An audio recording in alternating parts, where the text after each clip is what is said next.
வணக்கம். ஒரு காட்டுல ஒரு சிங்கம் ஒண்ணு இருந்துச்சு. அந்த சிங்கத்துக்கு திடீர்னு ஒரு அகம்பாவம் ஒண்ணு புடிச்சுக்கிச்சான்.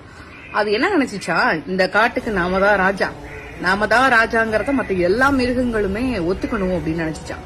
முதல்ல ஒரு எலியை கூப்பிட்டு கேட்டுச்சான், எலி இங்க வா, யார் இந்த காட்டுக்கு ராஜா அப்படின்னு. எலி பயந்து நடுங்கி, தலைவா நீதான் காட்டுக்கு ராஜா அப்படின்னுச்சான். மறுபடியும் ஒரு நரிய கூப்பிட்டு, நரி இங்க வா, யாரு காட்டுக்கு ராஜா அப்படின்னு. தலைவா நீதான் ராஜா அப்படின்னு. இப்ப சிங்கத்துக்கு கொஞ்சம் அகம்பாவம் கூடிடுச்சு. சரி, தனக்கு இணையா இருக்கக்கூடிய புலியை கூப்பிட்டு கேட்போம் அப்படின்னா, புலி அப்பதான் சாப்பிட்டு படுத்து தூங்கிட்டு இருந்துச்சு. எழுப்பி யாரு காட்டுக்கு ராஜா அப்படின்னு. இப்ப நானே இப்பதான் சாப்பிட்டு தூங்குறேன், நான் சண்டை போடுற மூட்ல எல்லாம் இல்ல, நீ தான் காட்டுக்கு ராஜா அப்படின்னு. இப்ப சிங்கத்துக்கு இன்னும் அகம்பாவம் அதிகமாச்சு. கடைசியா அந்த சிங்கம் வந்துட்டு ஒரு யானை கிட்ட போய் கேட்டுச்சான்.